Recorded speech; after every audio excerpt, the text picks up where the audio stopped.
الحمد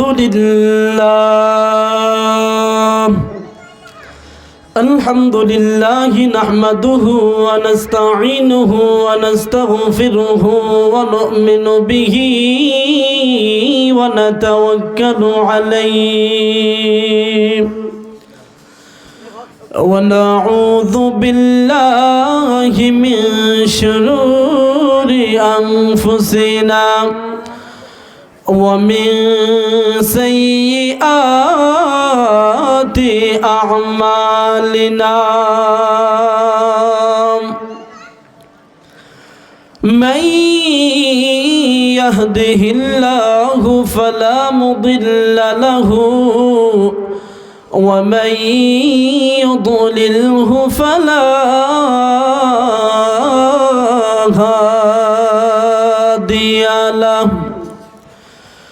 ونشهد أن سيدنا وسندنا وحبيبنا ومولانا محمدا عبده ورسوله الذي أرسل إلى الناس كافة بشيرا ونذيرا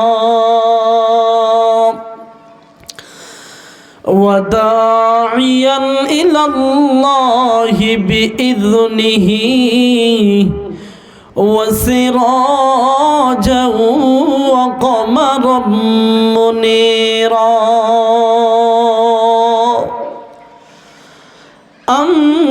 أما بعد فأعوذ بالله من الشيطان الرجيم بسم الله الرحمن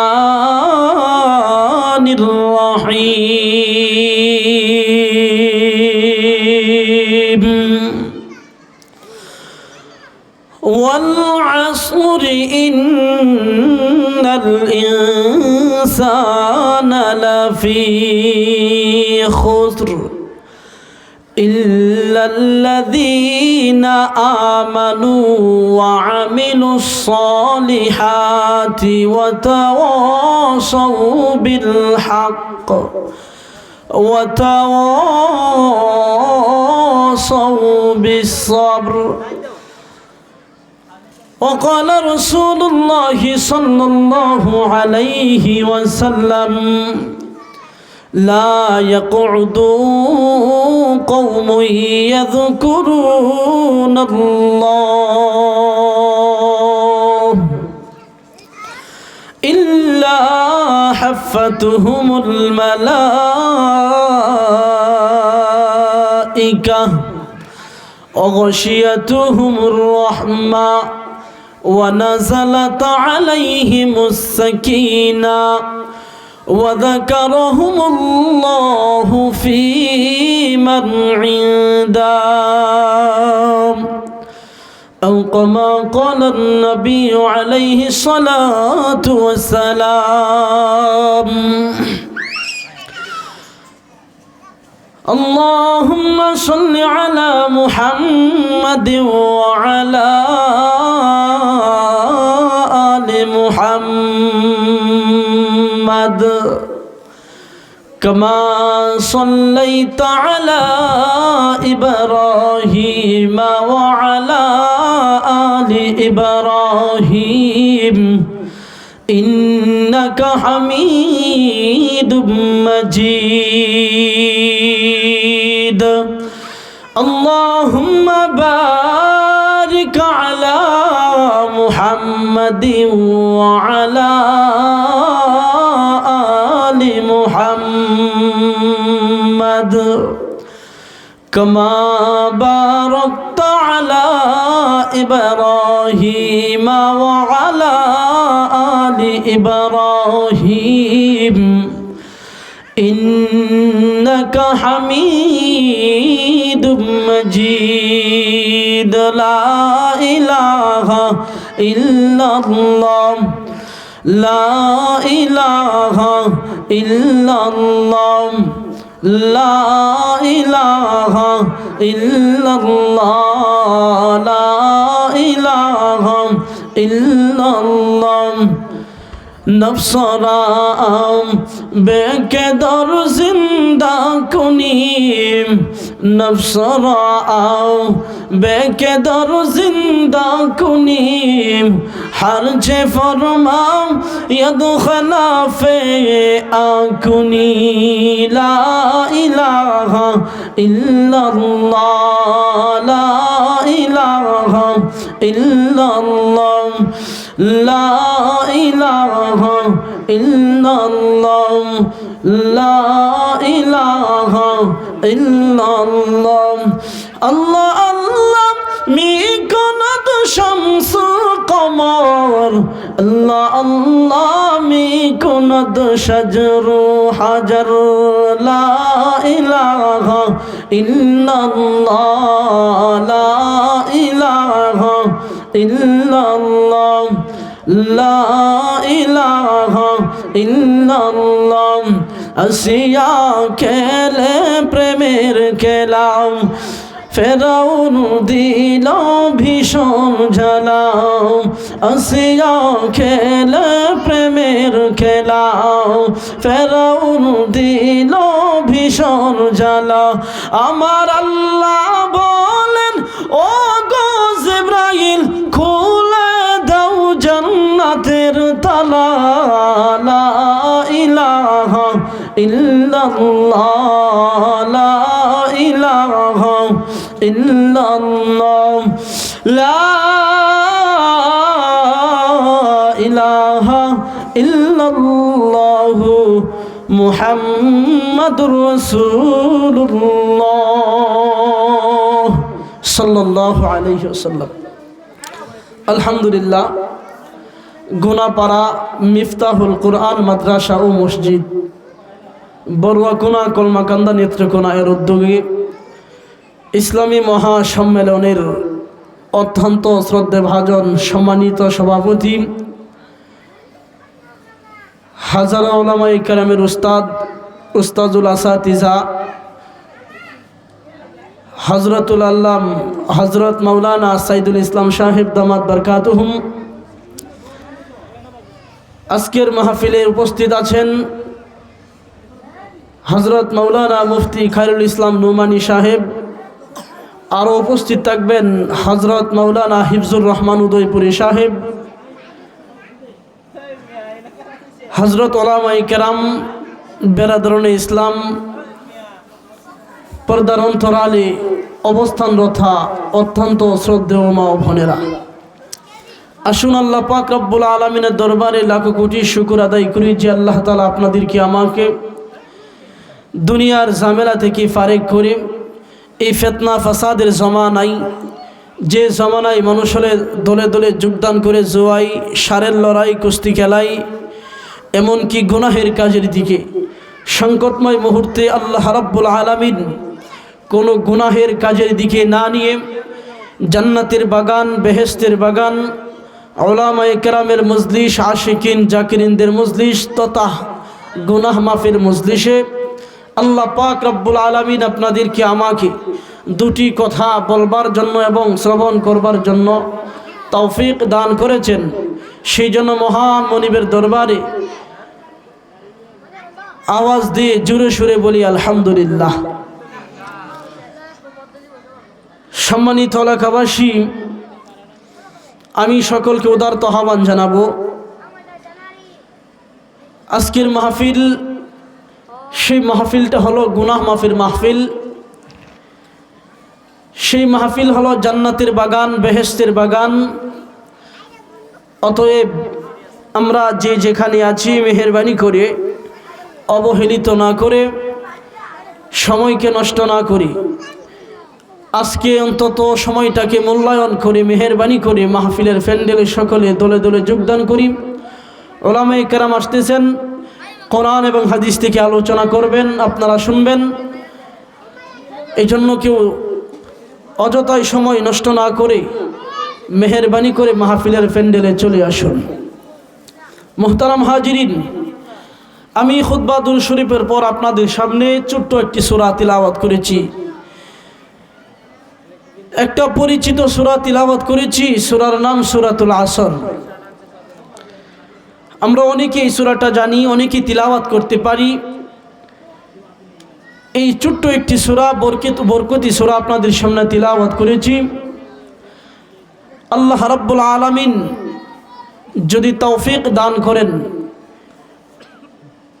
উক্ত সূরাকে সামনে রেখে যে হাদিসটি তেলাওয়াত করেছি, সেই সূরা এবং হাদিসের আলোকে সামনে রেখে অল্প সময় আল্লাহ রাব্বুল আলামিন ইখলাসের নিয়তে, আমলের নিয়তে ধৈর্য সহকারে আপনাদেরকে আমাকে সহ বলবার মতো, আপনাদেরকে শ্রবণ করবার মতো তৌফিক দান করুন। সকলে বলি আমিন। মুহতারাম হাজিরিন, যে সূরাটা আপনাদের সামনে তিলাওয়াত করেছি, সূরার নাম সূরাতুল আসর। এই সূরাটার ভিতর আয়াত আছে 3খানা, রুকু আছে 1খানা। 114 নম্বর সিরিয়ালে এই সূরার সিরিয়াল নাম্বার 103। এই সূরাকারা অবতরণ হয়েছে মক্কা নগরীতে। এই সূরার মুজেজা হযরত আমর রাদিয়াল্লাহু তাআলা আনহু থেকে বর্ণিত। তিনি বলেন, রাসূলুল্লাহ সাল্লাল্লাহু আলাইহি ওয়াসাল্লামের নবুয়ত প্রাপ্তির পর আল্লাহ নবী সাল্লাল্লাহু আলাইহি ওয়াসাল্লামের ব্যক্তি জীবনকে পরিশুদ্ধ করছেন 40 বছর লাগায়া। জোরে বলি সুবহানাল্লাহ। মুহতারাম হাজিরিন, আল্লাহর নবী সাল্লাল্লাহু আলাইহি ওয়াসাল্লাম নিজের ব্যক্তি জীবনটাকে পরিশুদ্ধ করেছেন 40 বছর। আল্লাহর হাবিব সাল্লাল্লাহু আলাইহি ওয়াসাল্লাম এই 40 বছর পর্যন্ত নিজের ব্যক্তি জীবনটাকে পরিশুদ্ধ করেছেন। কাউকে নামাজের কথা বলেন নাই, জিকিরের কথা বলেন নাই, কোরআন তেলাওয়াতের কথা বলেন নাই। আল্লাহর হাবিব সাল্লাল্লাহু আলাইহি ওয়াসাল্লাম নিজের ব্যক্তি জীবনটাকে পরিশুদ্ধ করেছেন দীর্ঘ 40 বছর লাগাইয়া। আল্লাহ পাক রব্বুল আলামিন বলেন, হে আমার হাবিব, আপনি এখন কোরআনের প্রচার প্রসার করুন। 40 বছর পর্যন্ত আপনার ব্যক্তি জীবনটাকে পরিশুদ্ধ করেছেন। নামাজের কথা কাউকে বলেন নাই, জিকিরের কথা বলেন নাই, কোরআন তেলাওয়াতের কথা বলেন নাই। হে আমার হাবিব, আমি আপনাকে বলে দিলাম, আপনি এখন মানুষের দ্বারে দ্বারে এই মক্কার কাফেরদের কাছে যাইয়াম কোরআন তেলাওয়াতের কথা বলুন, নামাজের কথা বলুন। আমি আল্লাহ তাআলা যে রহমান এবং রহিম, আমি আল্লাহ তাআলার পরিচয়টা তাদের সামনে তুলে ধরুন।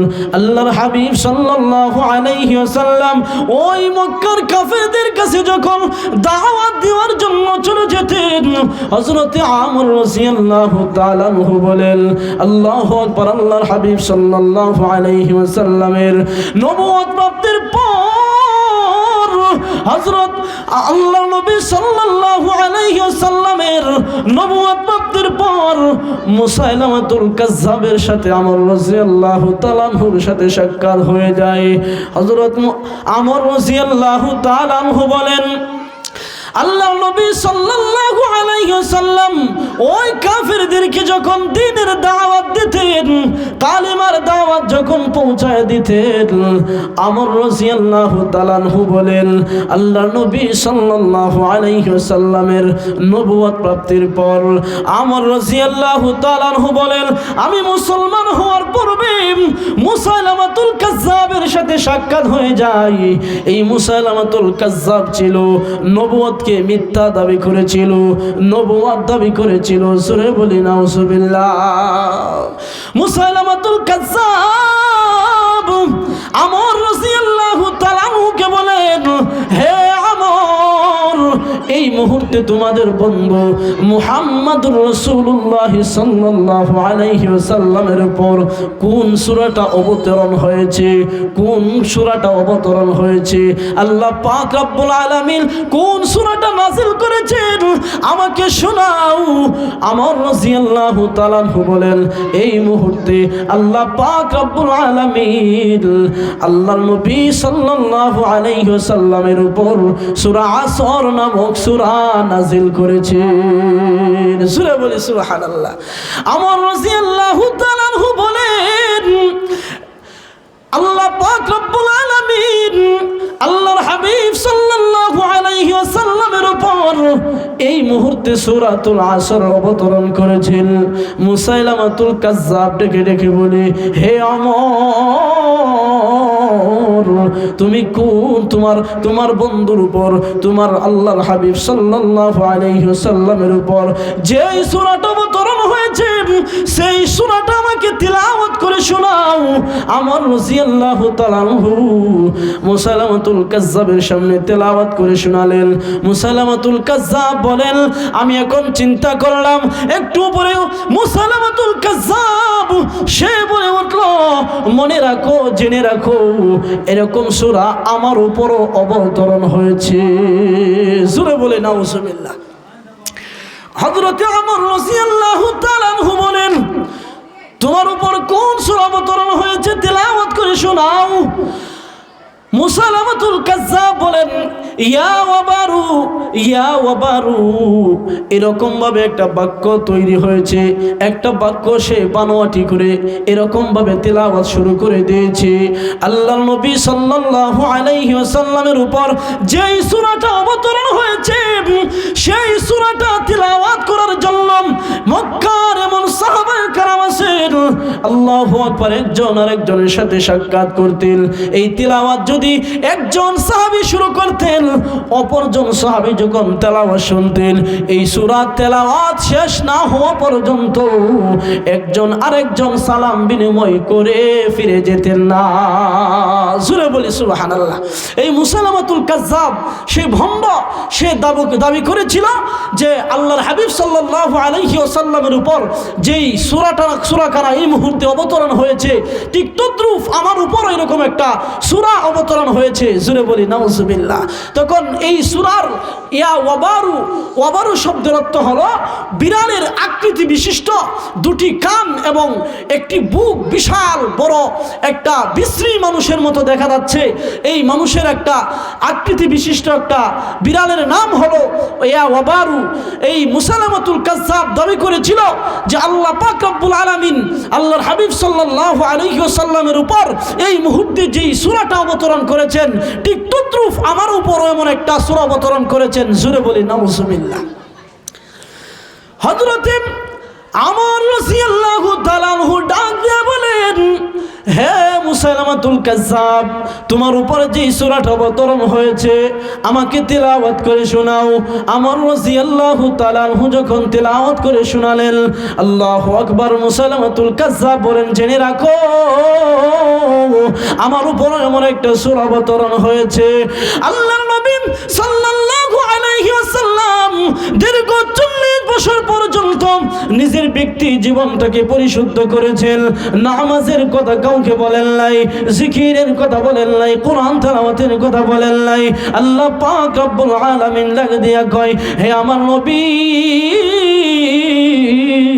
এই মুহূর্তে আপনার উপর আমি আল্লাহ পাক রব্বুল আলামিন এমন একটা বরকতি সূরা তেলাওয়াত করে দিলাম, এমন একটা বরকতি সূরা নাযিল করলাম, আপনার উপর এমন একটা সূরা আমি দিয়ে দিলাম যেই সূরাটা যদি হযরত ইমাম শাফি রাহমাতুল্লাহ আলাইহি বলেন, ওই বরকতি সূরাটা যদি কোনো ব্যক্তি মনোযোগ দিয়ে তেলাওয়াত করে, ওই সূরাটার দিকে যদি অনুধাবন করে, এই সূরাটা যদি মনোযোগ দিয়ে তেলাওয়াত করে, জান্নাতে ঢোকার জন্য তার জন্য এই সূরাটাই যথেষ্ট হয়ে যাবে। জোরে বলি সুবহানাল্লাহ। মুহতারাম হাজিরিন, হযরত আমর রাদিয়াল্লাহু তাআলা আনহু বলেন, আল্লাহর নবী সাল্লাল্লাহু আলাইহি ওয়াসাল্লামের উপর যে সূরাটা অবতরণ করেছেন, আল্লাহু আকবার, পবিত্র কোরআন শরীফের মধ্যে 114 খানা সূরা আল্লাহ তাআলা অবতরণ করেছেন। এই 114 খানা সূরার মধ্যে যদি এই সূরা আসর নামক সূরাটা যদি আল্লাহ পাক রব্বুল আলামিন শুধু কোরআন শরীফের মধ্যে রাখতেন, বাকি অন্য কোন সূরা আল্লাহ তাআলা যদি না রাখতেন, এই সূরা যদি কোনো বান্দা মনোযোগের সাথে ইস্তেকামতের সাথে যদি তিলাওয়াত করত, এই সূরাটা তার জন্য যথেষ্ট হয়ে যেত। সূরা বলি সুবহানাল্লাহ। আল্লাহ পাক রব্বুল আলামিন বলেন, ওয়াল আসর, সময়ের কসম, সময় বা কালের কসম। কোন মুফাসসিরিনে কেরাম ব্যাখ্যা করেছেন আসরের কসম। আল্লাহু আকবার। মুফাসসিরিনে কেরাম ব্যাখ্যা করেছেন আসরের সময়ের কসম। আল্লাহ পাক রব্বুল আলামিন কেন কসম খাইলেন? আল্লাহু আকবার। মানুষে দুনিয়ার জমিনে দামি জিনিসের উপর কসম খায়, কম দামি জিনিসের উপর কসম খায় না। আল্লাহ পাক রব্বুল আলামিন যদি বলতেন সমস্ত মানুষ বিপদের মধ্যে আছে, ক্ষতির মধ্যে আছেন, এই কথাটাই যথেষ্ট ছিল। আল্লাহ পাক রব্বুল আলামিন কেন কসম খাইলেন? কেন সময় বা কালের কসম খাইলেন? কেন আল্লাহ পাক রব্বুল আলামিন আসরের সময়ের কসম খাইলেন? আল্লাহ পাক রব্বুল আলামিন কসম খাইয়া বান্দাদেরকে জানায়া দিলেন, ওয়াল আসর, আসরের কসম, ইন্নাল ইনসানা লাফি খুসর। আল্লাহ পাক রব্বুল আলামিন বলেন, নিঃসন্দেহ নালাফি খুস, মানুষগুলো ক্ষতির মধ্যে রয়েছে, সমস্ত মানুষ ক্ষতির মধ্যে রয়েছে। আদম থেকে নিয়ে হযরত মুহাম্মদ সাল্লাল্লাহু আলাইহি ওয়াসাল্লাম পর্যন্ত যত নবীগণ এসেছিলেন, যত নবীর উম্মত ছিল, সমস্ত মানুষ ক্ষতির মধ্যে রয়েছে। আল্লাহ পাক রব্বুল আলামিন বলেন, ইল্লাল্লাযীনা আমানু, তবে যারা ঈমান আনয়ন করেছে, ওয়া আমিলুস সালিহাত, যারা আমলে সলে করেছে, নেক আমল করেছে, ওয়া তাওয়াসাউ বিল হক, যারা সত্যের উপদেশ দিয়েছে পরস্পরে, যারা সত্যের উপদেশ যারা দিয়ে গিয়েছে, ওয়া তাওয়াসাউ বিস সবর, যারা পরস্পরে ধৈর্যের সময়, বিপদের সময় ধৈর্য ধারণ করেছে। এই চার শ্রেণীর মানুষ ব্যতীত বাকি সমস্ত মানুষ ক্ষতির মধ্যে রয়েছে। আল্লাহু আকবার। আল্লাহ পাক রব্বুল আলামিন ডাক দিয়ে কয়, সমস্ত মানুষ ক্ষতির মধ্যে রয়েছে, তবে তোর চার শ্রেণীর মানুষ যারা ঈমান আনয়ন করেছে, আমলে সলে করেছে, আল্লাহকে যারা না দেখে বিশ্বাস করেছে, আল্লাহর জান্নাত জাহান্নামকে না দেখে বিশ্বাস করেছে, ফেরেশতাদেরকে যারা না দেখে বিশ্বাস করেছে, আল্লাহ তাআলার কিতাবের উপর যারা ঈমান আনয়ন করেছে, আখিরাতের প্রতি যারা বিশ্বাস স্থাপন করেছে, আল্লাহু আকবার, কিয়ামতের দিবসের উপর যারা বিশ্বাস স্থাপন করেছে, এই সমস্ত ব্যক্তিরা ক্ষতিগ্রস্ত হবে না। ওয়া আমিলুস সালিহাত, যারা আমলে সলে করেছে, নেক কর্ম করেছে, দুনিয়ার জমিনে এমন কাজ করেছে যেই কাজ করার কারণে আল্লাহ পাক রব্বুল আলামিন সন্তুষ্ট হয়ে গেছেন, যেই কাজ করার কারণে দুনিয়াতেও সুখী, পরকালেও সুখী। আল্লাহ পাক রব্বুল আলামিন ডাক দিয়া কয়, যে সমস্ত মানুষেরা দুনিয়াতে আমলে সলে করেছে, নেক কর্ম করেছে, এই সমস্ত মানুষেরা ক্ষতিগ্রস্ত হবে না, ক্ষতির মধ্যে পতিত হবে না। আল্লাহ পাক রব্বুল আলামিন বলেন, ওয়া তাওয়াসাউ বিল হক, যারা পরস্পরে যারা সত্যের উপদেশ দিয়েছে, জান্নাতের কথা বাতলায় দিয়েছে, জাহান্নামের আলোচনা করেছে, সৎ কাজের আদেশ, অসৎ কাজে নিষেধ করেছে, এই সমস্ত বান্দারা ক্ষতিগ্রস্ত হবে না। আল্লাহ পাক রব্বুল আলামিন বলেন, এই চার শ্রেণীর মানুষ ব্যতীত সমস্ত মানুষ ক্ষতির মধ্যে রয়েছে। এই চার শ্রেণীর মানুষ ছাড়া বাকি যত মানুষ আছে সমস্ত মানুষ ক্ষতির মধ্যে রয়েছে। সাহাবায়ে কেরাম এমন একটা সূরা পেয়েছেন, আল্লাহর হাবিব সাল্লাল্লাহু আলাইহি ওয়াসাল্লামের উপর এমন একটা সূরা আল্লাহ পাক রব্বুল আলামিন অবতরণ করেছেন, যেই সূরাটা কোনো সাহাবী যদি তিলাওয়াত করত, অপর সাহাবী যদি শুনতো, এই তেলাওয়াত শেষ হওয়া পর্যন্ত তারা সালাম বিনিময় করে ফিরতেন না। জুরে বলি সুবহানাল্লাহ। এত একটা বরকতি সূরা আল্লাহ পাক রব্বুল আলামিন তিলাওয়াত করেছেন। আল্লাহ পাক রব্বুল আলামিন আল্লাহর হাবিব সাল্লাল্লাহু আলাইহি ওয়াসাল্লামের উপর একটা বরকতি সূরা অবতরণ করেছেন। যেই সূরাটা যদি কোনো মানুষ যদি অনুধাবন করত, ওই সূরা নিয়ে গবেষণা করত, ওই সূরা নিয়ে যদি চিন্তা ফিকির করত, আল্লাহ পাক রব্বুল আলামিন এই সূরা, যেই সূরাটা আল্লাহর হাবিব সাল্লাল্লাহু আলাইহি ওয়াসাল্লামের উপর অবতরণ করেছেন, এই সূরা নিয়ে যদি কোনো মানুষ গবেষণা করত, ইমাম শাফি রাহমাতুল্লাহি আলাইহি তিনি বলেন তার জন্য জান্নাতে যাওয়ার জন্য একটা সূরাই যথেষ্ট ছিল। জোরে বলি সুবহানাল্লাহ। মুহতারাম হাজিরিন, দুনিয়ার জমিনে মানুষ কসম খাই, যে জিনিসটার জন্য কসম খাই, আল্লাহু আকবার, সেই জিনিসটার মান সম্মান বৃদ্ধি করার জন্য আল্লাহু আকবার, আল্লাহ তাআলার কসম খাই, যেই কাজের জন্য, যেই কথাটা হাসিল করার জন্য, যেই কথাটা উন্মোচন করে দেওয়ার জন্য, দামি করে দেওয়ার জন্য, মানুষের সামনে উন্মোচন করে দেওয়ার জন্য আল্লাহ পাক রব্বুল আলামিন ঠিক তদ্রূপভাবে সেই সূরাটা নাযিল করার সময় আল্লাহ পাক রব্বুল আলামিন আসরের সময়ের কসম খেয়ে গেলেন। আল্লাহু আকবার। দুনিয়ার জমিনে কোনো মানুষ যদি কসম খায় আল্লাহর কসম, এই কথাটাকে সত্য করার জন্য, সত্য প্রমাণিত করার জন্য কসম খায়, আল্লাহ পাক রব্বুল আলামিনের কসম খাওয়ার কোনো প্রয়োজন ছিল না। আল্লাহ পাক রব্বুল আলামিন যদি বলতেন আমার অমুক বান্দা জান্নাতে যাবে, তমুক বান্দা জাহান্নামে ঢুকে যাবে, আল্লাহ তাআলার জন্য ওই কথাটাই যথেষ্ট ছিল। তাহলে আল্লাহ তাআলা কেন আসরের সময়ের কসম খাইলেন? আল্লাহ পাক রব্বুল আলামিন এই সময়টাকে এত সম্মান, এই সময়টাকে এত দামি বানায়া দিয়েছেন, এই সময়টাকে আল্লাহ পাক রব্বুল আলামিন এত মূল্যায়ন বানায়া দিয়েছেন। এই সূরাটার ভিতরে আল্লাহ পাক রব্বুল আলামিন বলেন ওয়াল আসর ইন্নাল ইনসানা লাফি খুসর। আসরের সময়ের কসম আল্লাহ পাক রব্বুল আলামিন কে বলেন নিঃসন্দেহে সমস্ত মানুষ ক্ষতির মধ্যে রয়েছে। কারণ মানুষ দুনিয়াতে নফসের চাহিদা অনুযায়ী চলে, নফসকে যেমনি মন চায় তেমনি চালায়, নফসের চাহিদা অনুযায়ী জীবনকে পরিচালনা করে। নফস যদি বলে কোরআন তেলাওয়াত করার জন্য, তখন তার মন চায় গুনাহের কাজ করার জন্য। নফস যখন বলে নামাজ পড়ার জন্য, তখন তার মন চাই নামাজ ছেড়ে দিয়ে গুনাহের কাজে লিপ্ত হওয়ার জন্য। নফস যখন তাকে বলে তুমি নেক আমল করো, নেক কাজ করো, আল্লাহ তাআলার গোলামি করো, তখন তার মন চাই আল্লাহ তাআলার গোলামি ছেড়ে দিয়ে গুনাহের কাজ করার জন্য। আল্লাহ পাক রব্বুল আলামিন এমন একটা সূরা দিয়েছেন, যেই সূরাটার ভিতরে আল্লাহ পাক রব্বুল আলামিন এমন একটা সূরা অবতরণ করেছেন, যেই সূরার ভিতরে আল্লাহ পাক রব্বুল আলামিন আল্লাহ তাআলার কিছু কিছু বান্দাদেরকে বলে দিয়েছেন সমস্ত মানুষ ক্ষতির মধ্যে রয়েছে, সমস্ত মানুষ বিপদের মধ্যে রয়েছে, ক্ষতির মধ্যে রয়েছে।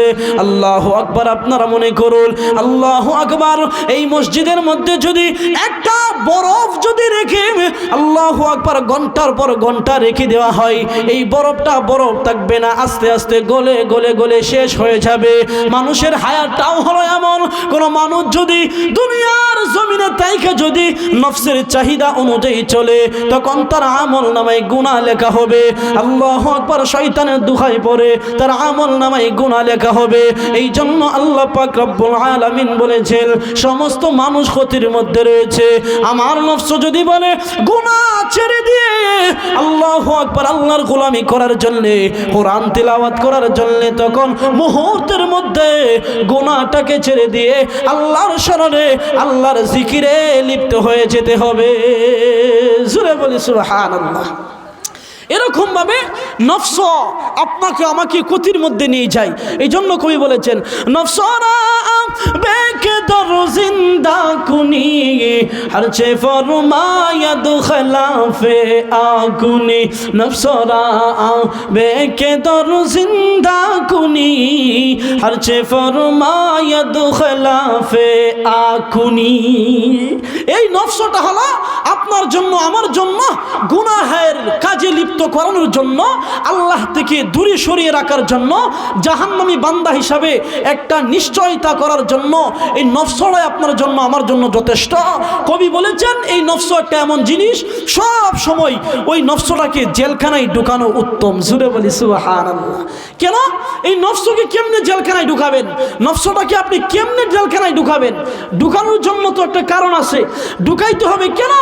বান্দাকে যখন গুনাহের কাজের জন্য নফসটাকে আপনার যখন নফস চাই, নফস যখন আপনাকে বলে বান্দা তুমি এখন গুনাহের কাজে লিপ্ত হয়ে যাও, আল্লাহর শরণাপন্ন থেকে তুমি গুনাহের কাজে তুমি লিপ্ত হয়ে যাও, তখন সাথে সাথে মুহূর্তের মধ্যে এই নফসের সাথে বিরোধিতা করে আপনার নামাজ শুরু করে দিতে হবে। জোরে বলি সুবহানাল্লাহ। নফস যদি বলে তুমি নামাজ পড়ো না, নামাজ পড়ার দরকার নাই, তখন নফসের সাথে বিরোধিতা করে আপনার নামাজ পড়তে হবে। জোরে বলি সুবহানাল্লাহ। এই হলো নফসের সাথে বিরোধিতা করা। এইরকম ভাবে কবি বলছেন এই নফসটাকে জেলখানায় ঢুকানো উত্তম, কারণ নফস যা বলে সব সময় তার উল্টা কাজ করতে হবে। নফস আপনাকে বলবে না নামাজ পড়ো, নফস আপনাকে বলবে না কোরআন তিলাওয়াত করো, নফস আপনাকে বলবে না জিকির করো, নফস আপনাকে বলবে না আল্লাহ তাআলার কোরআন শরীফ তিলাওয়াত করো, নফস আপনাকে বলবে না নেক আমল করো। নফস সর্ব অবস্থায় সর্ব হালতে আপনাকে বলবে গুনাহের কাজের দিকে যাও। আপনার যদি নামাজের সময় হয়ে যায়, এই নামাজ থেকে নফস আপনাকে দূরে সরায় রাখবে। এই জন্য কবি বলেছেন সর্ব হালতে সর্ব অবস্থায় ওই নফসটাকে জেলখানায় ঢুকানো উত্তম। জোরে বলি সুবহানাল্লাহ। এই জন্য কবি বলেন নফসরা বেকে দর জিন্দা কুনি হরছে ফরমায়া দু খিলাফে আকুনি, নফসরা বেকে দর জিন্দা কুনি হরছে ফরমায়া দু খিলাফে আকুনি। এই নফসটাকে জেলখানায় ঢুকানো উত্তম। নফস যা বলে সর্বদা তার উল্টা কাজ করতে হবে। নফস যা বলে সর্বদাই আল্লাহ তাআলার দিকে দাবিত হতে হবে, আল্লাহ তাআলার হুকুমের দিকে আপনার আমার ঝুঁকায় পড়তে হবে, মনোনিবেশন করতে হবে। কারণ যদি আপনি আমি নফসের চাহিদাই পড়ি, নফসের চাহিদা অনুযায়ী জীবনকে পরিচালনা করি, আপনার আমার জন্য জাহান্নামে যাওয়া ছাড়ার কোনো উপায় থাকবে না। জুড়ে বলি নাউজুবিল্লাহ। মুহতারাম হাজিরিন, আল্লাহ পাক রব্বুল আলামিন ডাক দিয়ে বলেন ইন্নাল্লাযীনা আমানু, তবে যারা ঈমান আনয়ন করেছে, আল্লাহু আকবার, যারা আল্লাহকে দেখে যারা না দেখে যারা ঈমান আনয়ন করেছে, আল্লাহু আকবার, আল্লাহর জান্নাতকে না দেখে যারা ঈমান আনয়ন করেছে, আল্লাহ তাআলার জাহান্নামটাকে দেখে না দেখে যারা ঈমান আনয়ন করেছে, এই সমস্ত বান্দারা ক্ষতিগ্রস্ত হবে না। ওই সমস্ত বান্দারা আল্লাহ তাআলাকে ভয় করে নামাজের যখন সময় হয়ে যায় তাদের ভিতরে নামাজ পড়ার জন্য জল্পনা কল্পনা শুরু হয়ে যায়। আল্লাহর গোলামি করার জন্য মন সব সময় আল্লাহু আকবার নামাজের প্রতি দাবিত হয়ে যায়। আল্লাহ তাআলার গোলামি করার জন্য সব সময় মন বেকুল হয়ে যায়। আল্লাহ তাআলার শরণাপন্নে থাকার জন্য সব সময় মন আল্লাহু আকবার আল্লাহ তাআলার দিকে ছুটে যায়। আল্লাহু আকবার। এই সমস্ত বান্দারা ক্ষতির মধ্যে পতিত হবে না। আল্লাহ পাক রব্বুল আলামিন বলেছেন চার শ্রেণীর মানুষ ব্যতীত যত মানুষ দুনিয়াতে পদার্পণ করেছে সমস্ত মানুষ ক্ষতির মধ্যে রয়েছে। আল্লাহ পাক রব্বুল আলামিন বলেছেন যারা বিপদের সময় ধৈর্য ধারণ করে, আল্লাহু আকবার, যারা ঈমান আনয়ন করেছে, আমলে সলে করেছে, নেক কর্ম করেছে, যারা বিপদের সময় ধৈর্য ধারণ করেছে, যারা সৎ কাজের আদেশ করে অসৎ কাজের নিষেধ করে, সমাজের মধ্যে যদি গুনাহের কাজ শুরু হয়ে যায়, অশ্লীল বেহায়াপনা কাজ যখন শুরু হয়ে যায়, আল্লাহু আকবার, যদি কোনো মানুষ এই গুনাহের কাজ থেকে যখন বাধা দেয়, কোনো মানুষ যদি বলে বান্দা, হে আল্লাহর বান্দা, হে আল্লাহর গোলাম, হে আমার ভাই, তুমি গুনাহ ছেড়ে দাও, গুনাহ ছেড়ে দিয়ে আল্লাহ তাআলাকে ভয় করো, আল্লাহ তাআলার গোলামি করো, আল্লাহ তাআলার হুকুম পালন করো, নবীর সুন্নত মোতাবেক জীবনকে পরিচালনা করো, এই সমস্ত বান্দারা কোনো সময় ক্ষতিগ্রস্ত হবে না। এই চার শ্রেণীর মানুষ ছাড়া বাকি সকল মানুষ ক্ষতির মধ্যে রয়েছে। এই জন্য আল্লাহ পাক রব্বুল আলামিন এই একটা এমন সূরা নাযিল করেছেন, দামি সূরা, যেই সূরাটার নাম হলো সূরাতুল আসর। এই সূরাতুল আসরটা আল্লাহ পাক রব্বুল আলামিন আল্লাহর হাবিব সাল্লাল্লাহু আলাইহি ওয়াসাল্লামের উপর অবতরণ করেছেন। আল্লাহর নবী সাল্লাল্লাহু আলাইহি ওয়াসাল্লাম বলেন এই সূরার শানে নজুল হলো এই কেন, কোন মুহূর্তে, কোন সমস্যাকে টেকেল দেওয়ার জন্য, কোন পটভূমিতে আল্লাহ পাক রব্বুল আলামিন এই সূরা কারা নাযিল করেছেন। হযরত আবু বকর সিদ্দিক রাদিয়াল্লাহু তাআলা আনহু আনহু এরকমভাবে যখন মক্কার শহরে যখন ব্যবসা বাণিজ্য করতেন, বিশিষ্ট যখন ব্যবসায়ী ছিলেন, আবু বকর সিদ্দিক রাদিয়াল্লাহু তাআলা আনহু তিনি ব্যবসা বাণিজ্য করতেন, তখন ব্যবসার মধ্যে কোনো সময় লাভবান হতেন, কোনো সময় কম লাভবান হতেন, কোনো সময় একবারে ঠকে যেতেন। তখন মক্কার কাফেররা উপহাস করে বলতেছে, হে আবু বকর, তুমি তো মুহাম্মাদের কথা মেনে মুহাম্মাদের পিছনে পড়ে তুমি তো ক্ষতির মধ্যে রয়েছো। জোরে বলি নাউজুবিল্লাহ। এরকমভাবে যখন ক্ষতির কথা বলল তখন আবু বকর সিদ্দিক রাদিয়াল্লাহু তাআলা আনহু তিনি নিরুপায় হইয়া, মনে বড় তামান্না নিয়া, মনে বড় কষ্ট নিয়া আল্লাহর হাবিব সাল্লাল্লাহু আলাইহি ওয়াসাল্লামের কাছে গিয়ে বলতেছেন, ইয়া রাসূলুল্লাহ, ইয়া হাবিবাল্লাহ, ওগো আল্লাহর নবী, আমাকে তো মক্কার দুশমনেরা আমাকে ক্ষতিগ্রস্তর মধ্যে বলি রয়েছে, আমাকে বলে আমি আপনার কথা শোনার কারণে, আমি কালিমা পড়ে মুসলমান হওয়ার কারণে, আমি আপনার উম্মত হওয়ার কারণে, আল্লাহর খাঁটি গোলাম হওয়ার কারণে তারা বলতেছে আমি বলি ক্ষতির মধ্যে রয়েছি। ওগো আল্লাহ, এই মুহূর্তে এই বেঈমানদেরকে দাঁত ভাঙা জবাব দেওয়ার জন্য আপনার হাবিব সাল্লাল্লাহু আলাইহি ওয়াসাল্লামের উপর সংক্ষিপ্ত একটি সূরা অবতরণ করুন। তখন আল্লাহ পাক রব্বুল আলামিন আল্লাহর হাবিব সাল্লাল্লাহু আলাইহি ওয়াসাল্লামকে সান্ত্বনা দেওয়ার জন্য, আল্লাহর হাবিব সাল্লাল্লাহু আলাইহি ওয়াসাল্লাম যখন পেরেশানি হয়ে গেলেন, তখন আল্লাহ পাক রব্বুল আলামিন এই 3 আয়াত বিশিষ্ট সুন্দর গাঁথুনিমালা দিয়ে এই কমপ্লিট সূরাটা নাজিল করেছেন। জোরে বলি সুবহানাল্লাহ, আওয়াজ দিয়ে বলি সুবহানাল্লাহ। আপনাদের জবান দিয়ে সুবহানাল্লাহ বাইর হয় না নাকি? আল্লাহ, আপনারা কোথায় বসছেন, কোথায় বসেছেন আপনারা অনুমান করতে পারতেছেন না। আল্লাহর হাবিব সাল্লাল্লাহু আলাইহি ওয়াসাল্লাম ১৫০০ বছর আগে ঘোষণা করেছেন, লা ইয়াকুদু কওমুন ইয়াযকুরুনাল্লাহ ইল্লা হাফাতুহুমুল মালাইকা ওয়া গাশিয়াতুহুমুর রাহমা ওয়া নাযালাত আলাইহিমুস সাকিনা ওয়া যাকারাহুমুল্লাহ আল্লাহর হাবিব সাল্লাল্লাহু আলাইহি ওয়াসাল্লাম বলেন, যেখানে কোরআন থেকে আলোচনা করা হয়, হাদিস থেকে আলোচনা করা হয়, জান্নাত জাহান্নাম সম্পর্কিত আলোচনা যেই জায়গায় করা হয়, ওই জায়গাটা আর স্বাভাবিক থাকে না, ওই জায়গাটা বড় দামি হয়ে যায়, বরং জান্নাতের বাগানে পরিণত হয়ে যায়। জোরে বলি সুবহানাল্লাহ, আরো আওয়াজ দিয়ে বলি সুবহানাল্লাহ। মায়ারা আমার, আল্লাহ নবী সাল্লাল্লাহু আলাইহি ওয়াসাল্লাম বলেন, যেই জায়গার মধ্যে কোরআন থেকে আলোচনা করা হয়, হাদিস থেকে আলোচনা করা হয়, জান্নাত সম্পর্কিত আলোচনা করা হয়, জাহান্নাম সম্পর্কিত আলোচনা করা হয়, আল্লাহর হাবিব সাল্লাল্লাহু আলাইহি ওয়াসাল্লাম বলেন, ওই জায়গাটা কোরআনের ভাষায়, ওই জায়গাটা হাদিসের ভাষায়, ওই জায়গাটা আর স্বাভাবিক থাকে না, ওই জায়গাটা জান্নাতের বাগানে পরিণত হয়ে যায়। সূরা বলি সুবহানাল্লাহ। আল্লাহ পাক রব্বুল আলামিন ডেকে বলেন, হে রহমতের ফেরেশতা, যা যা জলদি করিয়া যাও, গিয়ে দেখো সেই ময়দানে আমার কোন বান্দা কোরআন থেকে আলোচনা করে, আমার কোন বান্দা কোরআন থেকে আলোচনা শ্রবণ করে। রহমতের ফেরেশতারা আল্লাহ পাক রব্বুল আলামিনের অর্ডার পাইয়া ওই জান্নাতের বাগানে চলে যায়। আল্লাহ পাক রব্বুল আলামিন বলেন, এ রহমতের ফেরেশতা, ওই বান্দা আমি আল্লাহকে কোনোদিন দেখছি নাকি?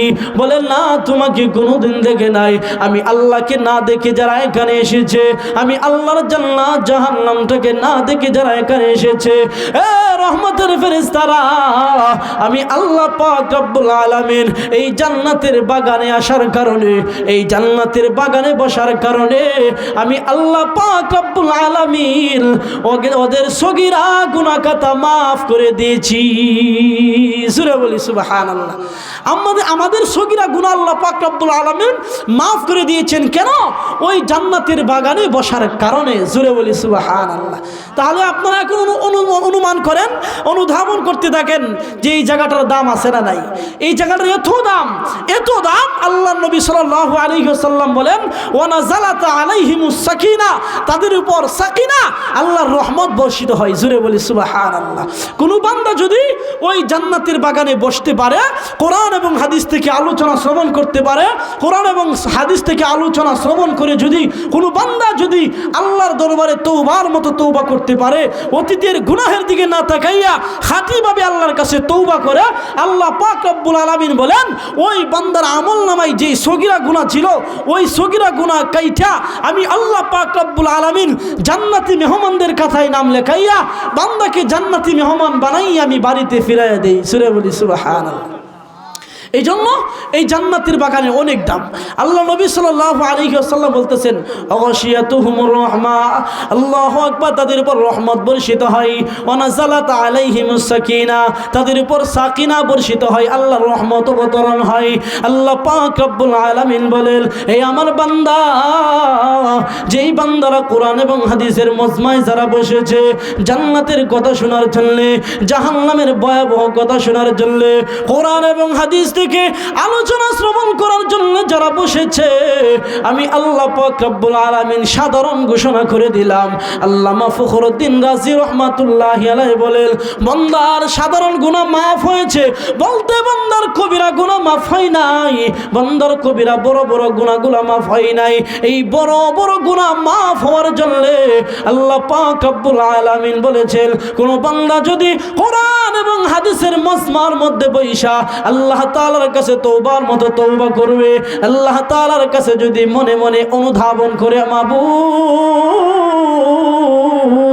আমি নফসের চাহিদায় পড়ে নফসের দুঃখায় পড়ে বড় গুনাহ করে ফেলেছি, ওগো আল্লাহ আমি গুনাহের কাজ করেছি, বড় অপরাধ করেছি, অন্যায় করেছি, আমাকে ক্ষমা করে দাও, আমাকে মাফ করে দাও।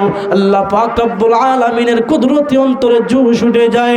আল্লাহ পাক রব্বুল আলামিন বলে বান্দা এই কোরআন এবং হাদিসের মজমায় বসার কারণে আমি আল্লাহকে না দেখে তুমি বিশ্বাস করেছো, আমি আল্লাহর জান্নাত জাহান্নামটাকে না দেখে তুমি বিশ্বাস স্থাপন করেছো। এ বান্দা শুনে রাখো আমি আল্লাহ পাক রব্বুল আলামিন আল্লাহু আকবার হাদিসের ভাষায় তোমাদেরকে সাধারণ ঘোষণা করে দিলাম, কমার সাধারণ ঘোষণা করে দিয়েছি। এখন আমি আল্লাহ পাক রব্বুল আলামিন আল্লাহু আকবার আমি আল্লাহ পাক রব্বুল আলামিন তোমাদের আমলনামায় যে গুনাহগুলো ছিল বড় বড় গুনাহ আমি আল্লাহ পাক রব্বুল আলামিন গুনাহগুলো কাইটা জান্নাতি মেহমান বানাইয়া আমি আল্লাহ তোমাদেরকে বাড়িতে ফিরাইয়া দিব। সূরা বলি সুবহানাল্লাহ। জিকির করি লা ইলাহা ইল্লাল্লাহ লা ইলাহা ইল্লাল্লাহ লা ইলাহা ইল্লাল্লাহ লা ইলাহা ইল্লাল্লাহ बता हमको तेरे राह किस तरफ है, तेरी राह पर चला हमको खुदाया ला इलाहा इल्लल्लाह।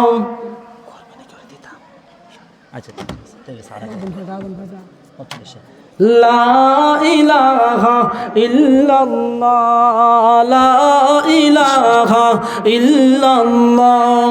জিকির করি লা ইলাহা ইল্লাল্লাহ লা ইলাহা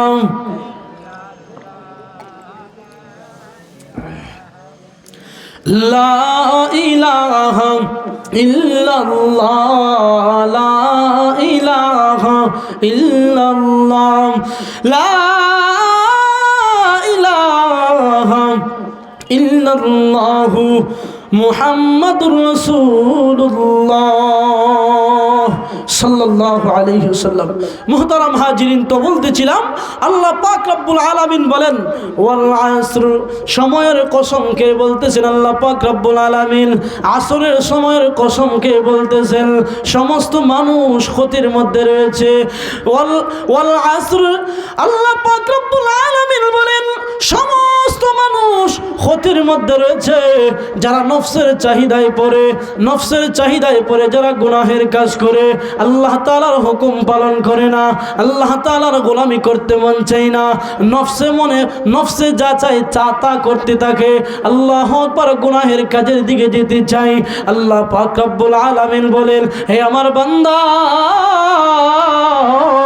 আমি আল্লাহ পাক রব্বুল আলামিন তোমাদেরকে কামাহা সময় নষ্ট করার জন্য দুনিয়াতে পাঠাই নাই, গুনাহের কাজ করার জন্য আমি আল্লাহ পাঠাই নাই। আমি আল্লাহ পাক তোমাদেরকে দুনিয়ার জমিনে পাঠাইলাম, আমি আল্লাহ তাআলা দুনিয়াতে পাঠাইয়া একটা নিদর্শন কায়েম করতে চাই। আমি আল্লাহ পাক রব্বুল আলামিন তোমাদেরকে দুনিয়াতে পাঠাইছি আমি আল্লাহ পাকের গোলামি করার জন্য, আমি আল্লাহ তাআলাকে খুশি করার জন্য, আমি আল্লাহ তাআলার গোলামি করার জন্য, তোমাদেরকে কামাহা সৃষ্টি করার জন্য আমি আল্লাহ পাক রব্বুল আলামিন সৃষ্টি করি নাই। আমি আল্লাহ তোমাদেরকে কামাহা দুনিয়াতে পাঠাই নাই। আমি আল্লাহ পাক রব্বুল আলামিন তোমাদেরকে দুনিয়ার জমিনে পাঠাইছি আমি আল্লাহর গোলামি করার জন্য, আমি আল্লাহ তাআলার হুকুম পালন করার জন্য। আল্লাহ পাক রব্বুল আলামিন এই বরকতি সূরাটা নাযিল করেছেন মানুষদেরকে জানায় দেওয়ার জন্য। আল্লাহু আকবার। মক্কার বেঈমানেরা বলতেছিল, মুহাম্মদ তো ক্ষতির মধ্যে রয়েছে, সে তো আটকুর হয়ে গেছে, নির্বংশ হয়ে গেছে। জোরে বলে নাউজুবিল্লাহ। আল্লাহর নবী সাল্লাল্লাহু আলাইহি ওয়াসাল্লামকে বিচলিত করার জন্য যারা কালিমা পড়ে মুসলমান হয়েছে, আল্লাহু আকবার, যারা হযরত আবু বকর সিদ্দিক রাদিয়াল্লাহু তাআলা আনহু এরকম ভাবে যত সাহাবায়ে কেরাম কালিমা পড়ে মুসলমান হয়েছে, সাহাবায়ে কেরামদেরকে টার্গেট করে বলে এই মক্কার বেঈমানেরা বলতেছে, অমুক সাহাবী তো ক্ষতির মধ্যে রয়েছে, সে তো ক্ষতির মধ্যে রয়েছে, সে তো লাভবান হতে পারবে না, ব্যবসায় লাভবান হতে পারবে না, দুনিয়ার জমিনে লাভবান হতে পারবে না, তার ক্ষতি ছাড়া কোনো কিছু থাকবে না। এইরকম ভাবে মক্কার বেঈমানেরা, মক্কার দুশমনেরা আল্লাহর হাবিব সাল্লাল্লাহু আলাইহি ওয়াসাল্লামকে নিয়ে কটূক্তি করে, আল্লাহর হাবিব সাল্লাল্লাহু আলাইহি ওয়াসাল্লামকে নিয়ে যারা অবমাননা করে, আল্লাহ পাক রব্বুল আলামিনকে সান্ত্বনা দেওয়ার জন্য আল্লাহ পাক রব্বুল আলামিন আল্লাহর হাবিব সাল্লাল্লাহু আলাইহি ওয়াসাল্লামকে বলেন, হে আমার হাবিব, যারা কালিমা পড়ে মুসলমান হয় না, যারা আপনার কালিমার দাওয়াত শুনে আপনাকে যারা বিশ্বাস স্থাপন করে না, আমি আল্লাহ তাআলার উপর যারা ঈমান আনয়ন করে না, যারা কালিমা পড়ে মুসলমান হয় না, যারা কোরআন পড়তে জানে না, যারা আপনাকে যারা মানে না, যারা আমি আল্লাহকে যারা বিশ্বাস করে না, তারা তো বেঈমান, তারা কোনোদিন কালিমা পড়ে মুসলমান হবে দূরের কথা, আমি আল্লাহ পাক রব্বুল আলামিন তাদের কপালে হেদায়েত রাখি নাই। যারা আপনাকে বলে আপনি ক্ষতির মধ্যে রয়েছেন, যারা আপনাকে বলে আপনি বিপদের মধ্যে রয়েছেন, যারা আপনাকে বলে আপনার সাহাবায়ে কেরামদেরকে যারা বলে আল্লাহু আকবার তারা বিপদের মধ্যে আছে, দিন দিন ক্ষতির মধ্যে পতিত হয়েছে, না, তারা ক্ষতির মধ্যে না, বরং তারা আমি আল্লাহ পাক রব্বুল আলামিনের আল্লাহু আকবার জান্নাতে বসবাস করবে। তারা তো আমার কাঠি বান্দা, ইমানদার বান্দা। যারা এই সমস্ত ক্ষতির কথা বলে তারাই ক্ষতির মধ্যে রয়েছে। এরকম ভাবে আল্লাহর হাবিব সাল্লাল্লাহু আলাইহি ওয়াসাল্লামকে বিচলিত করার জন্য, আল্লাহর হাবিব সাল্লাল্লাহু আলাইহি ওয়াসাল্লামকে কাটো করার জন্য আল্লাহু আকবার, এরকম ভাবে আল্লাহর হাবিব সাল্লাল্লাহু আলাইহি ওয়াসাল্লামকে বিচলিত করার জন্য আরো করুণ ঘটনা করে আল্লাহর হাবিব সাল্লাল্লাহু আলাইহি ওয়াসাল্লামের সাহাবী হযরত আবু বকর সিদ্দিক রাদিয়াল্লাহু তাআলা আনহু, তিনি ছিলেন হিজরতের সাথী, গুহার সাথী। আল্লাহর হাবিব সাল্লাল্লাহু আলাইহি ওয়াসাল্লামকে সাপের আক্রমণ থেকে বাঁচানোর জন্য আল্লাহু আকবার পা ধরে রাখলেন। আল্লাহর হাবিব সাল্লাল্লাহু আলাইহি ওয়াসাল্লামকে বাঁচানোর জন্য আল্লাহু আকবার গর্তের মধ্যে পা ধরে রাখলেন। আল্লাহর হাবিব সাল্লাল্লাহু আলাইহি ওয়াসাল্লাম গুহার মধ্যে যখন হযরত আবু বকর সিদ্দিক রাদিয়াল্লাহু তাআলা আনহুর সঙ্গে যখন গুহার মধ্যে যখন অবস্থান করেন, আবু বকর সিদ্দিক রাদিয়াল্লাহু তাআলা আনহুর আল্লাহু আকবার যখন আল্লাহর হাবিব সাল্লাল্লাহু আলাইহি ওয়াসাল্লাম সাল্লাম ঘুমায় গেলেন। আল্লাহর হাবিব সাল্লাল্লাহু আলাইহি ওয়াসাল্লাম জাগ্রত হয়ে দেখে আল্লাহু আকবার, আবু বকর সিদ্দিক রাদিয়াল্লাহু তাআলা আনহু কান্নাকাটি করতেছে। আল্লাহর হাবিব সাল্লাল্লাহু আলাইহি ওয়াসাল্লাম বললেন, আবু বকর, তোমাকে তো জোর করে আমি এখানে আনি নাই, কেন কান্নাকাটি করতেছো? আল্লাহু আকবার। আল্লাহর হাবিব সাল্লাল্লাহু আলাইহি ওয়াসাল্লাম বলেন, আল্লাহু আকবার, আবু বকর তুমি কেন কান্নাকাটি করতেছো? আল্লাহু আকবার। আবু বকর সিদ্দিক রাদিয়াল্লাহু তাআলা আনহু বলেন, ইয়া রাসূলুল্লাহ, ইয়া হাবিবাল্লাহ, সাফের আক্রমণ থেকে বাঁচানোর জন্য, আপনাকে হেফাজত করার জন্য আমি বড় চেষ্টা করেছিলাম। ওই সাপ বলেছিল আপনার সাথে দেখা করার জন্য, আপনার চেহারাটা এক নজর দেখার জন্য। আমি তখন তাকে সুযোগ দিলাম না আপনাকে দেখার জন্য। আমি মনে করেছিলাম আপনাকে ধ্বংস করার জন্য এসেছিল, আপনাকে ক্ষতি করার জন্য এসেছিল, আপনাকে দুনিয়া থেকে চির বিদায় দেওয়ার জন্য এসেছিল। ইয়া রাসূলুল্লাহ, ইয়া হাবিবাল্লাহ, ওগো আল্লাহর নবী, আমি এসেছি, আমি আপনার সাথে এসেছি আপনার সঙ্গী হয়ে, আমি আপনার সাথে এসেছি আপনাকে নিরাপত্তা দেওয়ার জন্য। ওগো আল্লাহর হাবিব, ওই সাপ যখন বারবার গর্ত থেকে আমাকে কুসা দেওয়া শুরু করে দিয়েছে, আমি সাপের গর্ত বন্ধ করে দিয়েছি, নিরুপায় হইয়া ওই সাপ আমাকে কামড় দিয়ে ফেললো। আল্লাহর নবী সাল্লাল্লাহু আলাইহি ওয়াসাল্লাম বলেন, এ আমার সাহাবী, তোমাকে সাপ কোন জায়গায় কামড় দিয়েছে আমাকে বলো। আল্লাহর হাবিব সাল্লাল্লাহু আলাইহি ওয়াসাল্লামকে যখন শুনায়া দিলেন, আল্লাহর হাবিব সাল্লাল্লাহু আলাইহি ওয়াসাল্লামকে যখন জানায়া দিলেন, আল্লাহর হাবিব সাল্লাল্লাহু আলাইহি ওয়াসাল্লামের থুথু মুবারক যখন ওই সাপের আক্রমণের জায়গার মধ্যে লাগায়া দিলেন, মুহূর্তের মধ্যে এই সাপের আক্রমণের ব্যথা ভালো হয়ে গেছে। জোরে বলি সুবহানাল্লাহ। এত ছিল আল্লাহর হাবিব সাল্লাল্লাহু আলাইহি ওয়াসাল্লামের জবানের এত ইস্পিহা, এত ছিল আল্লাহর হাবিব সাল্লাল্লাহু আলাইহি ওয়াসাল্লামের তুফ মুবারকের পাওয়ার। আল্লাহর হাবিব সাল্লাল্লাহু আলাইহি ওয়াসাল্লাম যখন আবু বকর সিদ্দিক রাদিয়াল্লাহু তাআলা আনহুকে বলতেছেন, হে আবু বকর, ওই সাপের আক্রমণ থেকে বাঁচার জন্য তুমি আমাকে হেফাজত করেছিলা, তাহলে সাপকে তুমি কেন আটকায় রেখেছিলা? তুমি সুযোগ কেন দিলা না আমার সাথে সাক্ষাৎ করার জন্য? আবু বকর সিদ্দিক রাদিয়াল্লাহু তাআলা আনহু বলতেছেন, ইয়া রাসূলুল্লাহ, ইয়া হাবিবাল্লাহ, ওগো আল্লাহর নবী, আমি তো এমনভাবে সুযোগ দেই নাই যেমনভাবে সুযোগ দিলে স্বাধীনতা পাইয়া আপনাকে কামড় দিয়ে ফেলবে। আমি তো মনে করেছিলাম কামড় দেওয়ার জন্য। তখন আল্লাহর হাবিব সাল্লাল্লাহু আলাইহি ওয়াসাল্লাম ওই সাপকে বললেন, এই সাপ জবাবদিহি করলো।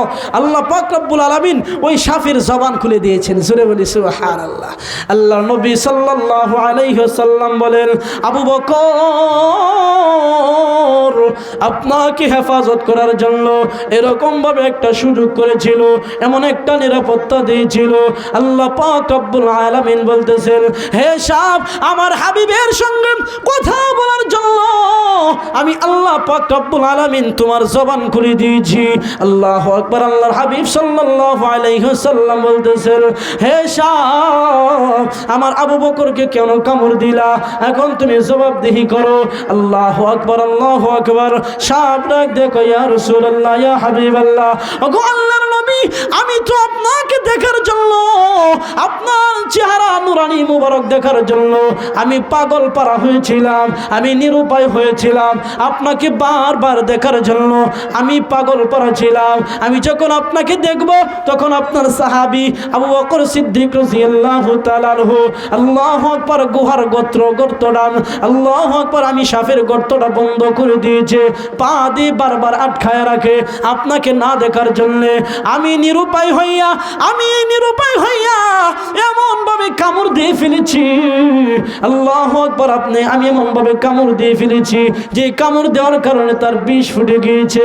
আমি জানি আপনার তুথু মুবারক যদি লাগে মুহূর্তের মধ্যে ভালো হয়ে যাবে, এই জন্য আমি কামড় দিয়েছি, আমি আপনাকে দেখার জন্য কামড় দিয়েছি।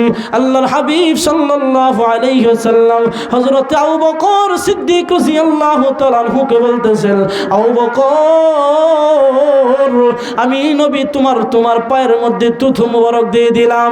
এখন তোমার সাপের আক্রমণ থেকে বাঁচার জন্য তোমার সাপের বেদনা যখন ভালো হয়ে যায়, আমি আল্লাহর হাবিব সাল্লাল্লাহু আলাইহি ওয়াসাল্লাম বললাম, তুমি যেরকম ভাবে আমাকে মহব্বত করো, যেরকম ভাবে আমাকে দেখার জন্য তুমি পাগল পারা হয়ে যাও, ঠিক তদ্রু সাপ এরকম ভাবে পাগল পারা হয়ে যায়। জোরে বলি সুবহানাল্লাহ। এই আবু বকর সিদ্দিক রাদিয়াল্লাহু তাআলা আনহু, তিনি ছিলেন হিজরতের সাথী, গুহার সাথী ছিলেন। আল্লাহর হাবিব সাল্লাল্লাহু আলাইহি ওয়াসাল্লামের সঙ্গী সাথী যখন ছিলেন, ওই সাপ এমনভাবে কামড় দিয়েছে, যেই কামড় দেওয়ার কারণে বিষে আবু বকর যখন ছটফট করতেছেন, চোখ দিয়ে পানি বের হয়ে গিয়েছে, তখন আল্লাহর হাবিব সাল্লাল্লাহু আলাইহি ওয়াসাল্লামের থুতু মুবারক লাগাইয়া দিলেন, মুহূর্তের মধ্যে ব্যথা ভালো হয়ে গেছে। জোরে বলি সুবহানাল্লাহ। এই ছিল আল্লাহর হাবিব সাল্লাল্লাহু আলাইহি ওয়াসাল্লামের মুজিজা। আল্লাহর হাবিব সাল্লাল্লাহু আলাইহি ওয়াসাল্লাম এই সূরাটা এরকম ভাবে পেয়েছেন, এমন উপটুকুন আল্লাহ তাআলা দিয়েছেন সান্ত্বনা দেওয়ার জন্য। মক্কার বেঈমানেরা, মক্কার কাফেররা উপহাস করে বলতো, মুহাম্মদ তো ক্ষতির মধ্যে রয়েছে, মুহাম্মদ তো বিপদের মধ্যে রয়েছে, মুহাম্মাদের উম্মতকে যদি কেউ ধ্বংস করে, সাপও যদি কামড় দেয়, তাহলে মুহাম্মাদের উম্মত ধ্বংস হয়ে যাবে, ক্ষতির মধ্যে হয়ে যাবে। এরকম মুহাম্মাদের যত উম্মত আছে সমস্ত উম্মত ক্ষতির মধ্যে রয়েছে, আমরা লাভের দিকে আসি না। হাদিসের মধ্যে আসছে, আল্লাহর হাবিব সাল্লাল্লাহু আলাইহি ওয়াসাল্লাম বলেন, আদ-দুনিয়া সিজনুল মুমিন ওয়া জান্নাতুল কাফির। এই দুনিয়াটা হলো মুমিনের জন্য জেলখানা, কাফিরদের জন্য হলো বালাখানা। কাফিরদের যেমনি মন চায় তেমনি চলতে পারে, নামাজের খবর নাই, আল্লাহর জিকিরের খবর নাই, কালিমা পড়ার খবর নাই, তাদের গুনাহের আর কাজের দিকে তারা সব সময় মনকে উথাল পাতাল করে রাখে। আর যারা মুমিন যারা আছেন তারা দুনিয়ার জমিনে এরকম ভাবে চলে, তারা আল্লাহর হাবিব সাল্লাল্লাহু আলাইহি ওয়াসাল্লামের সুন্নত মোতাবেক জীবনকে পরিচালনা করে, আল্লাহ তাআলার উপর ঈমান আনয়ন করে, তারা দুনিয়াতে আল্লাহ তাআলার হুকুম পালন করে। তারা ছিল মুমিন আর তারা হলেন কাফের। ওই মুমিনরা দুনিয়াতে চলবে, জেলখানার মতো থাকবে, তাদের খানায় ফিরায় কষ্ট হবে, হাঁটতে চলতে কষ্ট হবে। মুমিন যারা আছে তাদের দুনিয়াতে কষ্ট হবে, কাফের যারা আছে দুনিয়াতে তারা জান্নাতের মতো থাকবে। পরকালে আল্লাহ তাআলা রহমানের গুণটাকে অফ করে, আল্লাহ তাআলার দয়ার গুণটাকে অফ করে শুধু মুমিনদের দিকে চালাবেন। সূরা বলি সুবহানাল্লাহ। আল্লাহ পাক রব্বুল আলামিন বলেন, ওয়ামতাজুল ইয়াওমা আইয়ুহাল মুজরিমুন আও ওয়ামতাজুল ইয়াওমা আইয়ুহাল মুজরিমুন। জান্নাতীরা জান্নাতে ঢুকে যাও, জাহান্নামীরা জাহান্নামে ঢুকে যাও। বহু কাইছো একসাথে, বহু চলাচল করেছে একসাথে। তুমি ছিলা মুসলমান, তোমার ক্ষেতের মধ্যে আমি আল্লাহ তাআলা ফসল দিয়েছি। সে ছিল হিন্দু, তার ক্ষেতের মধ্যে আমি আল্লাহ ফসল দিয়েছি। তুমি ছিলা ইহুদি, তোমার ক্ষেতের মধ্যে আমি আল্লাহ কাঁচা মরিচ দিয়েছি। সে ছিল মুসলমান, তার ক্ষেতের মধ্যে আমি আল্লাহ কাঁচা মরিচ দিয়েছি। আমি আল্লাহ পাক রব্বুল আলামিন দুনিয়াতে ছিলাম রহমান, আমি আল্লাহ পাক রব্বুল আলামিন পরকালে চালাবো রহিমের গোল। দুনিয়ার জমিনে যারা আমি আল্লাহর গোলামি করেছে, যারা আমি আল্লাহকে বিশ্বাস স্থাপন করেছে, আমি আল্লাহকে আল্লাহ বলে স্বীকার করেছে, আমি আল্লাহকে যারা আল্লাহ বলে মেনেছে, আমার হাবিবের সুন্নত মোতাবেক জীবনটাকে পরিচালনা করেছে, আমি আল্লাহ পাক রব্বুল আলামিন তাদেরকে শুধু, আমি আল্লাহ পাক রব্বুল আলামিন তাদেরকে শুধু দয়া করব। আমি আল্লাহ দুনিয়াতে ছিলাম রহমান, আমি পরকালে হয়ে যাব রহিম। যারা দুনিয়াতে আমার হাবিবকে নিয়ে যারা কটূক্তি করেছে, আমার হাবিবের সাথে যারা বেয়াদবি করেছে, ক্ষতিগ্রস্তের মধ্যে রয়েছে যারা এই সমস্ত কথা বলে, অলিতে গলিতে যারা প্রসার করে দিয়েছে, তাদের দাঁত বাংলা জবাব দেওয়ার জন্য আমি আল্লাহ পাক রব্বুল আলামিন আমার হাবিবকে সান্ত্বনা দেওয়ার জন্য সুন্দর একটা সূরা, কমপ্লিট সূরা নাজিল করেছি, বরকতি সূরা নাজিল করেছি। এই সূরাটা দিয়ে আল্লাহ পাক রব্বুল আলামিন জানায়া দিয়েছেন, আল্লাহ পাক রব্বুল আলামিন বলেন, জান্নাতীরা জান্নাতে ঢুকে যাও, জাহান্নামীরা জাহান্নামে ঢুকে যাও। বহু কাইস একসাথে, বহু চলাচল করেছে একসাথে।